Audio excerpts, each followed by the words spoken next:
Strategic management. ठीक है, हम लोगों ने आज स्टार्टिंग करनी है, न्यू सब्जेक्ट है आप लोगों का स्ट्रेटेजिक मैनेजमेंट। स्क्रीन विजिबल है सबको?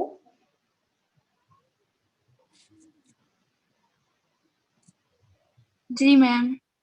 ओके ठीक है, मैम तो हम आज यूनिट 1 स्टार्ट करने वाले हैं। उससे पहले what do you mean by management? Management क्या होती है? कुछ बेसिक चीजों के मतलब पहले डिस्कस कर लेते हैं।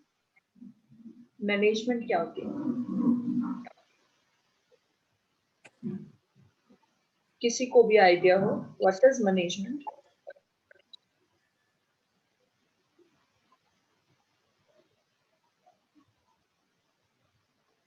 आइडिया है कि नहीं है?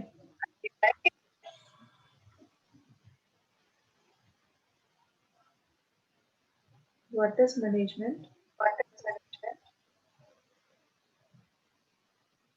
Ma'am business.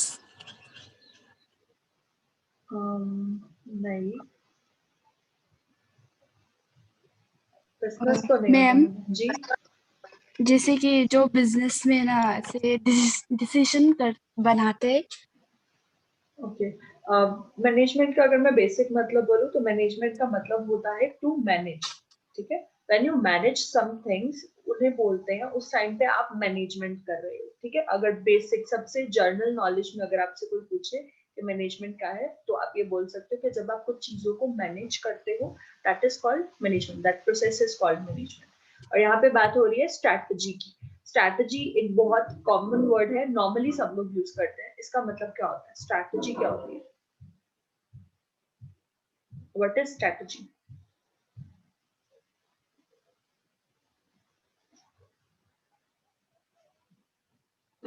किसी ने सुना है वर्ड स्ट्रैटेजी या फिर फर्स्ट टाइम सुना?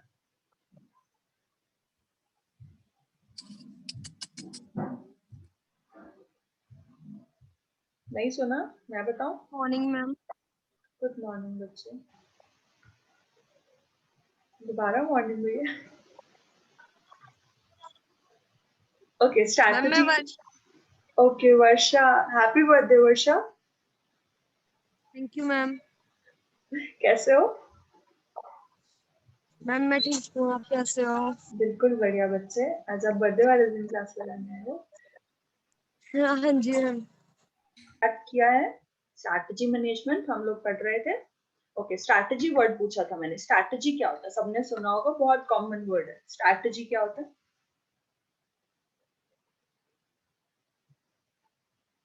नहीं सुना तो मैं बताऊं। स्ट्रैटेजी होता है जब आप किसी चीज से रिलेटेड प्लानिंग करते हो। ठीक है, कुछ एक प्लान बनाते हो कि आप अपने एम को किस तरीके से अचीव करने वाले हो, अपने प्लान को किस तरीके से एग्जीक्यूट करने वाले हो, दैट इज स्ट्रैटेजी।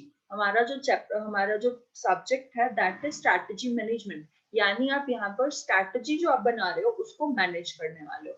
सबसे पहले स्ट्रैटेजी आपकी जो यूनिट 1 है, इसके अंदर जो हम कवर अप करेंगे दैट विल बी स्ट्रैटेजी। उसका कंसेप्ट क्या है, रोल ऑफ स्ट्रैटेजी, और बेसिक फ्रेमवर्क क्या होता है। ठीक है, फिर स्ट्रैटेजिक प्लानिंग कैसे होती है, then process of strategy planning.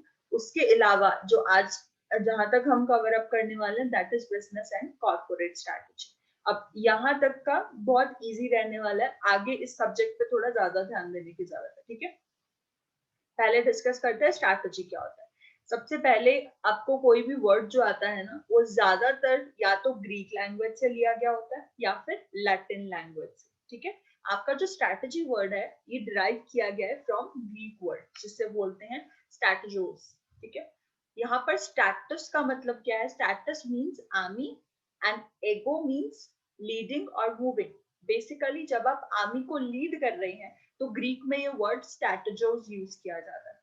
Strategy basically मतलब क्या होता है? Strategy is an action that managers take to attend that manager takes to attain one or more of organization goal. Strategy एक एक्शन है जो मैनेजर लेता है, क्यों लेता है? टू अचीव ऑर्गेनाइजेशन गोल। ठीक है, स्ट्रैटेजी की अगर बेसिक डेफिनेशन देखी जाए तो a general direction set for the company and its various component to achieve a desired result in future. एक फ्यूचर प्लान जो आपने बनाया था उसे अचीव करने के लिए जो कुछ भी आप करेंगे that will come in strategy. ठीक है, यहाँ तक क्लियर है?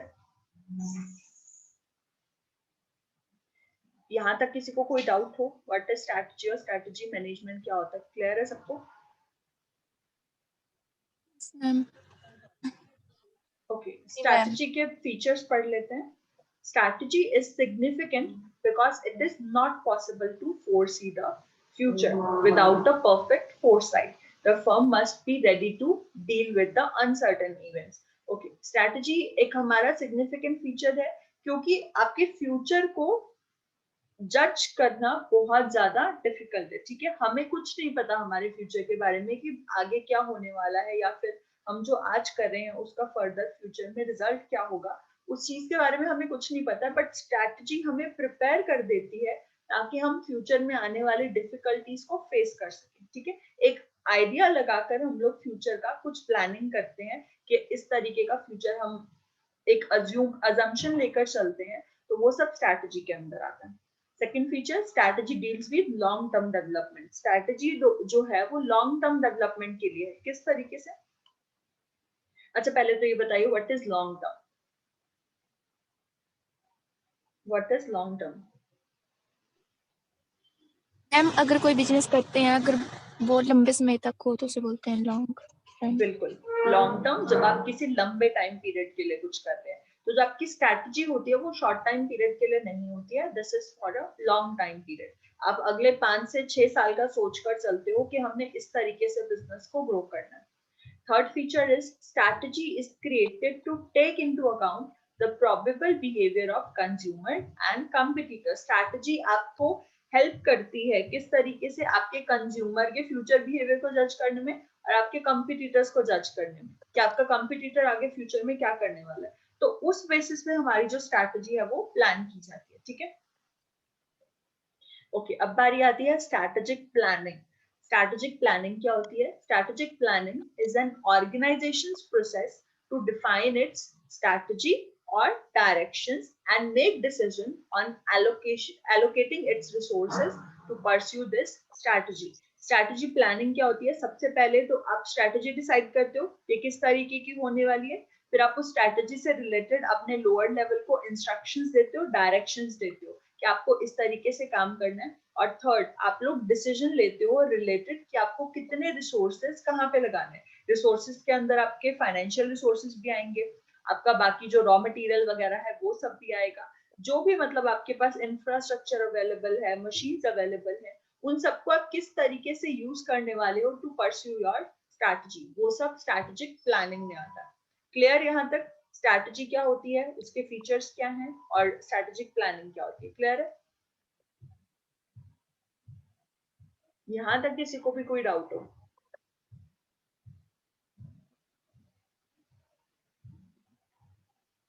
किसी को भी डाउट है? मैम ओके जी, चलो वेल एंड गुड. नेक्स्ट है हमारा making strategic decision. 5 step process हम लोग यहाँ पे करने वाले हैं कि हम अपनी स्ट्रैटेजी की प्रोसेस क्या होती है आप लोगों की. बेसिकली हमने पढ़ा था यूनिट 1 के अंदर आपकी प्रोसेस है, तो हम प्रोसेस करने वाले हैं. सबसे पहला स्टेप होता है to define the problem. Second step is to gather information. Then third step is develop and evaluate options. Fourth step is choose the best action. And fifth step is implementing and monitoring the decision. अब हम एक एक करके सबको discuss करेंगे. सबसे पहला step जो था that was to define the problem. Okay. अब आपकी प्रॉब्लम क्या हो सकती है? अगर आप स्ट्रैटेजी बनाने जा रहे हो तो बेसिकली आपका मेन मोटिव क्या है स्ट्रैटेजी बनाने का, वो आएगा डिफाइनिंग द प्रॉब्लम के अंदर. आप अपनी सेल्स बढ़ाना चाहते हो, या फिर आप अपना प्रॉफिट इंक्रीज करना चाहते हो, या फिर मार्केट में आप अपनी गुडविल बढ़ाना चाहते हो, या फिर आप अपने जो ऑर्गेनाइजेशन है उसे अलग अलग उसकी ब्रांचेस खोलना चाहते हो. तो सबसे पहले आपको डिसाइड करना पड़ेगा कि आप बेसिकली जो भी स्ट्रैटेजी बना रहे हो वो किस वजह से बना रहे हो. ठीक है, इससे रिलेटेड हम कुछ क्वेश्चंस कंसीडर करते हैं. Question 1 is what is problem. ठीक है, आपकी मेन प्रॉब्लम क्या है. Second step will be can it be solve. क्या हम उस प्रॉब्लम को सॉल्व कर सकते हैं. Is this the real problem और a symptom of a larger one. उसके बाद जो मेन चीज आपको सोचनी होती है कि जो प्रॉब्लम हम लोग मतलब सॉल्व करने की कोशिश कर रहे हैं, ये मेन प्रॉब्लम है भी या फिर ये सिर्फ एक छोटी सी सिम्टम है किसी बड़ी परेशानी का, ठीक है। अब फॉर एग्जाम्पल आपके जो प्रोडक्शन है वो ज्यादा होती जा रही है और प्रोडक्ट्स आपके बिक नहीं रहे हैं, तो इसका मेन प्रॉब्लम क्या होगी? अगर आपकी प्रोडक्शन होए जा रही है बट आपके प्रोडक्ट्स बिक नहीं रहे हैं, तो इसमें मेन प्रॉब्लम क्या है? ये कि हमारी मशीनरी प्रोडक्शन करना बंद नहीं कर रही है, या फिर ये ज्यादा प्रॉब्लम है कि कोई हमारा प्रोडक्ट खरीद नहीं रहा है?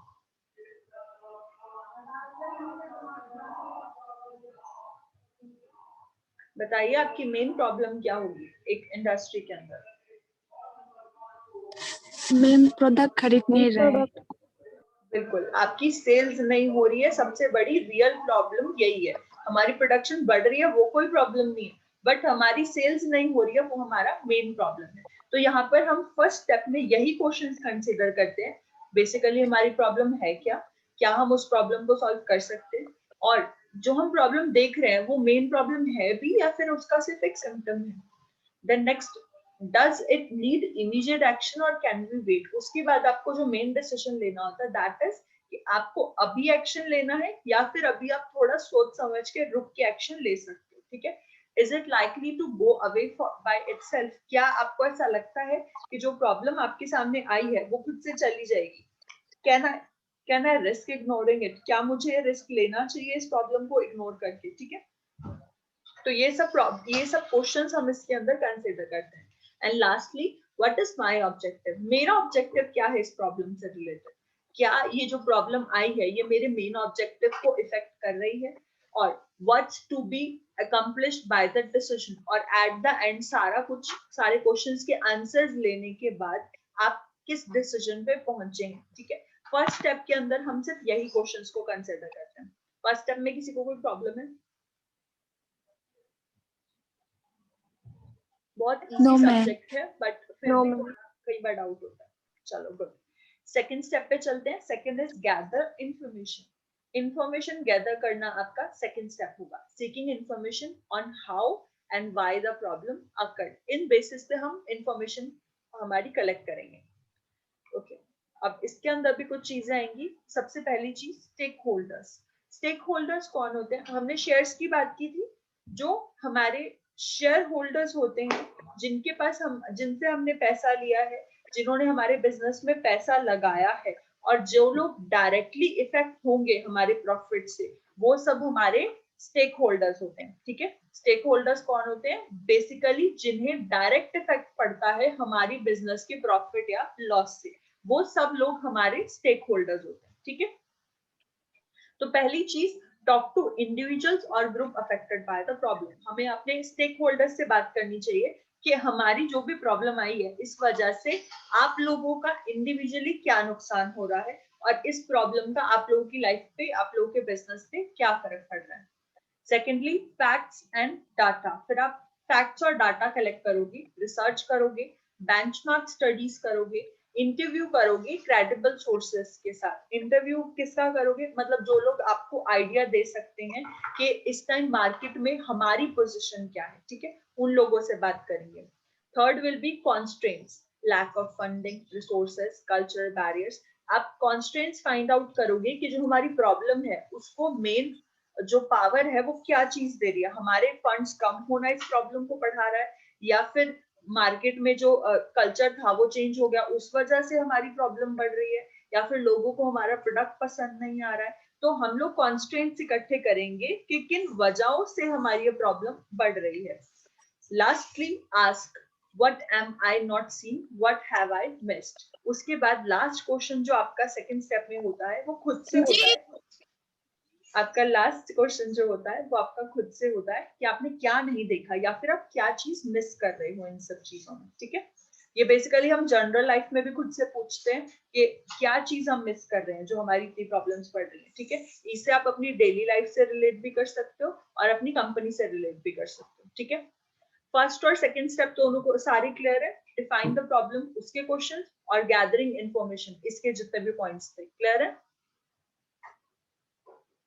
किसी को कोई डाउट हो? No ma'am. No ma'am. ठीक है जी। Third step is develop and evaluate options. आप ऑप्शंस इवेल्युएट करोगे, डेवलप करोगे।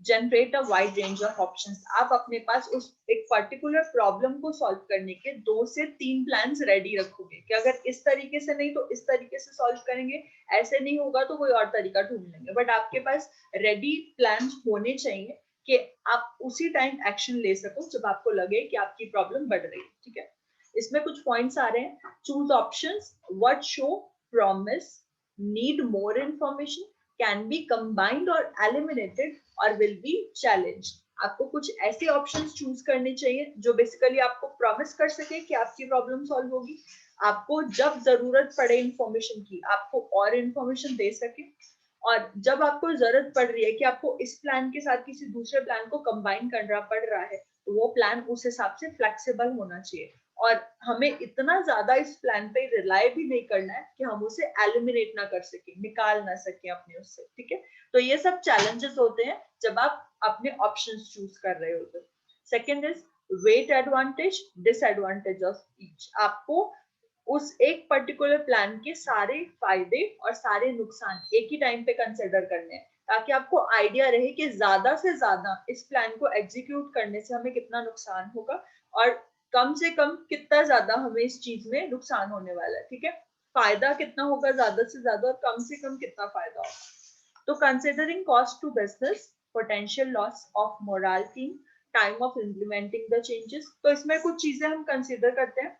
पहली, इस प्लान को एग्जीक्यूट करने में हमारे बिजनेस को कितनी कॉस्ट आने वाली है, कितना खर्चा पड़ने वाला है।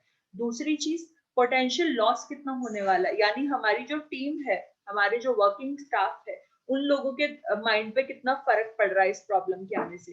कई बार ऐसा होता है कि जब आपकी कंपनी लॉसेस में जाने लगती है तो आपकी जो वर्किंग स्टाफ होता है उसका मोरल डाउन हो जाता है, उन्हें लगता है कि अब तो यहाँ पे कुछ भी नहीं है, अब यहाँ फायदा ही नहीं है रुक के। तो इस तरीके का कितना इफेक्ट पड़ने वाला है। और lastly, time to implement the changes, कि आप इस प्लान को इम्प्लीमेंट करने में कितना टाइम लोगे।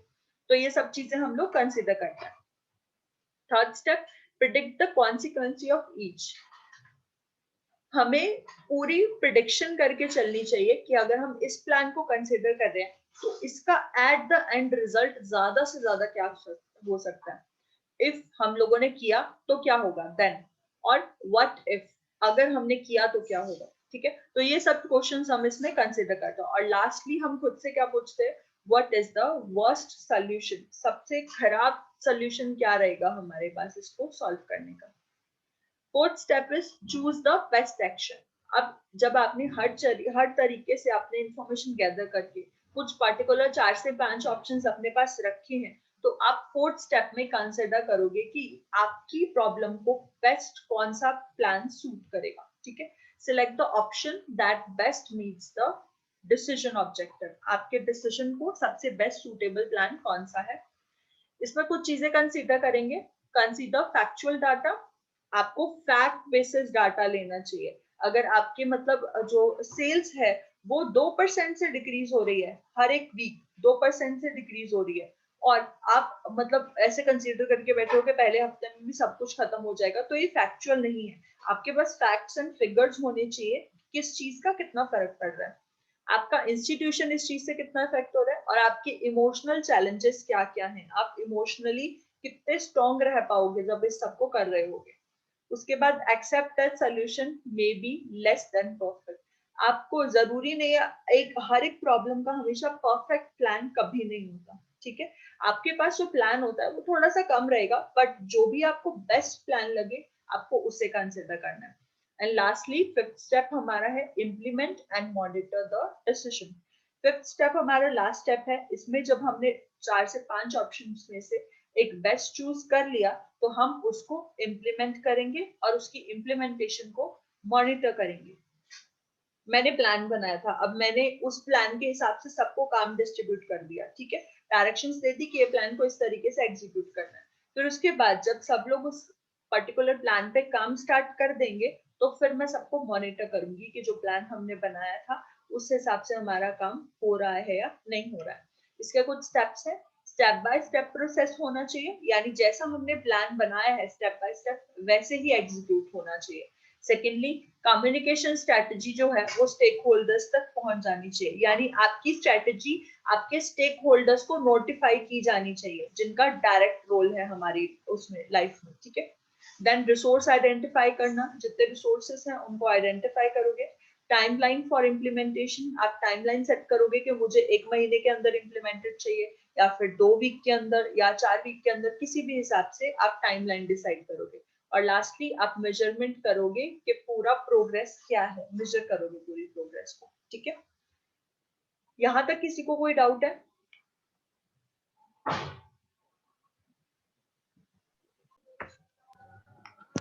मैम घर पे ही थी। घर पे ही रहे आप, फिर क्लासेस क्यों मैम नहीं? मैं रोज भूल जाती थी क्लास लगाने के लिए।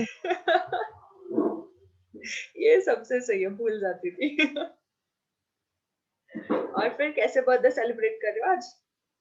फैमिली के साथ या फ्रेंड्स के साथ, या नहीं दोनों के मैम साथ? फैमिली के साथ। फैमिली के साथ, चलो ग्रेट। कोरोना में तो वैसे भी घर पे ही मनाना चाहिए। फ्रेंड कोई आई ही नहीं मैम घर पे। ओ। पूजा नजदीक है, ये भी नहीं आई। पूजा जी जवाब दीजिए, आप गए क्यों नहीं? मैम लोहे में। पूजा की आवाज अधूरी रह गई, कुछ नहीं सुना।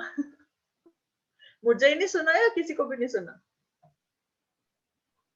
मैम सुन नहीं रहा। नहीं सुन रहा ना पूजा, हमें आवाज नहीं आ रही।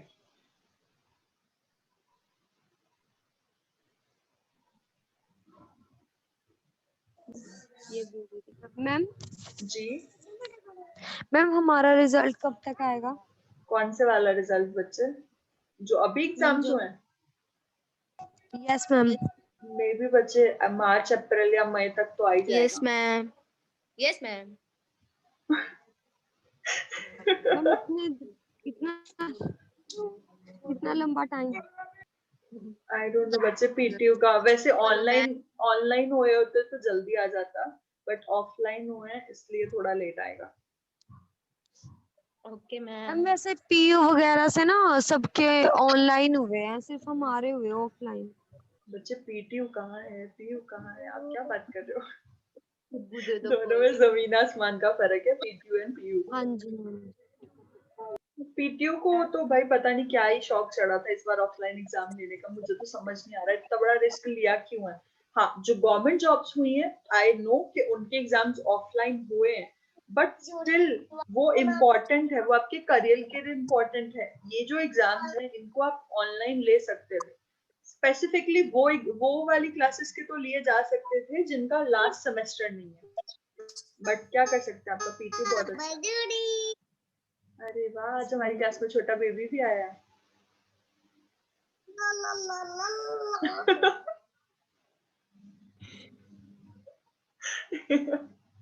ये बच्चा हमें स्ट्रैटेजी प्लानिंग पढ़ाएगा। जोक्स अपार्ट, पूजा आपका नेफ्यू है?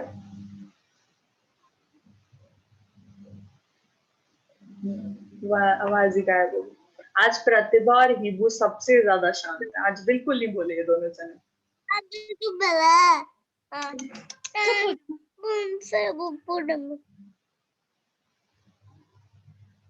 प्रतिभा एंड हिबू, आज आप दोनों नहीं बोले हो बिल्कुल भी। वो मैम। मैम जी। जो मैम हम लोग को आप असाइनमेंट दिया था ना कंपनी लोग का, जी। मैम वो कैसा था? आप देखा है उसको? सॉरी बच्चे, मेरे घर में ना फंक्शन चल रहा है तो मेरे को वो चेक करने का टाइम नहीं लगा, बट आज मैं पक्का टाइम निकाल के वो करूंगी चेक। ठीक है मैम। मेरे एक्चुअली दी की मैरिज है घर में 16 को, तो इसलिए मेरे को टाइम नहीं लग रहा है, मैं बहुत मुश्किल से मैम आप लोग हमारे घर में भी 16 को मैरिज है, हाँ, ये इसलिए मैं 16 का बहुत पंगा है, ये 16 को तो मेरे को तो समझ नहीं आ रहा कैसे होने वाला है सब कुछ। मैं रात को 12-12 बजे तक बैठ के आपके नेक्स्ट डे के नोट्स बना रही हूँ। मैम हमारे घर में तो बुआ की भी शादी है 16 को और दीदी की भी है, ताऊ की बेटी की। हमारे घर में भी 2 शादियां एक ही दिन, दोनों वाह। मेरी दीदी हैं। बहुत बैंड बजा पड़ा है, मतलब मेरी आज भी तबीयत इतनी ज्यादा खराब है ना, मेरी हालत कोई देख ले। बहुत बुरी हालत है, मैं आज पता नहीं कैसे क्लासेस ले रही हूँ। आवाज निकलने से भी जा चुकी है बस। बस let's see। रेस्ट कर लो मैम। बच्चे मैम रेस्ट तो आप का रेस्ट कर लो। रेस्ट का टाइम नहीं है बच्चे, मैंने आगे भी छुट्टियां लेनी है, तो वो छुट्टियों की वजह से मैं आपकी क्लासेस नहीं छोड़ सकती हूँ, मेरे पास ट्यूशन स्टूडेंट्स आते हैं, उनकी बोर्ड एग्जाम्स हैं, उनका नहीं छोड़ सकती हूँ, घर के काम है उनमें तो हाथ बटाना कंपलसरी है, तो मेरे पास रेस्ट का टाइम नहीं है। या प्रॉपर बिजी स्केड्यूल है, प्रॉपर बिजी स्केड्यूल। और फिर बीच में थोड़ी बहुत डांट तो खानी कंपलसरी है, वो तो हर घर में पड़ती है। वो तो जरूरी है, उसके बिना मम्मियों का खाना हजम नहीं होता, हमारा काम नहीं होता। यार अच्छा मेरे को ही पड़ती है, बाकी सबको भी पड़ती है? मैम सबको पढ़ती है। सबको हाँ पड़ती है, मैम फिर ठीक पढ़ते है। हैं। फिर ठीक है। आवाज सबको थोड़ी थोड़ी बंटनी चाहिए ना, एक जने को पढ़े अच्छा नहीं लगता। हाँ। ये सही है, डांट सभी को पढ़नी चाहिए।